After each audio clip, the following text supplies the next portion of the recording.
Vlastne vytvoril som nový projekt. Pracoval som na ňom posledné mesiace veľmi intenzívne a mal som ho v hlave už vlastne posledný rok a pol. Už vlastne od Superstar, keď vyšiel ten chlapček menom Miro Šmajda zo Superstarky, už sa mi v hlave rysoval úplne nový projekt, ktorého obsahom je muzika, imidž a všetko úplne iné, ako som v podstate prezentoval tu. Je to tvrdšie, je to všetko v angličtine a projekt sa volá Max Jason May. Dá sa povedať, že Miro Šmajda je akýmsi bývalým ex-projektom a aktuálnym sponzorom projektu Max Jason May.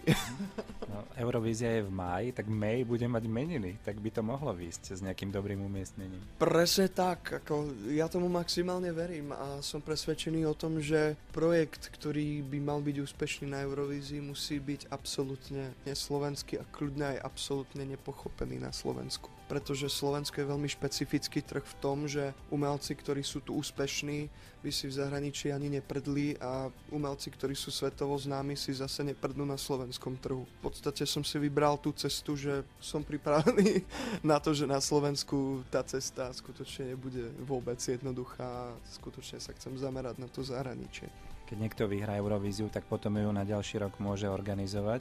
Mohol by si priniesť veľmi zaujímavú partiu, keby sme vyhrali tohtoročnú Eurovíziu. Vzhľadom na to, že táto súťaž je celá politika, myslím, že ten, kto má silnejšie karty, kto má silnejší mocenský, finančný, politický vplyv, tak má tú väčšiu šancu to vyhrať. Hej, samozrejme, alebo dosiahnuť lepšie umiestnenie, že nie je to o tej kvalite. Ale vzhľadom na to, že my nemáme tak silnú mocenskú pozíciu ani finančnú pozíciu, to sme naozaj na chvoste, ale dúfam, že sa mi to podarí zachrániť tou kvalitou, tým entertainingom a proste celou tou show, tým prejavom celkovo, takže dúfam, mohla by motika vystreliť a stať sa nejaké prekvapené, spravím všetko preto.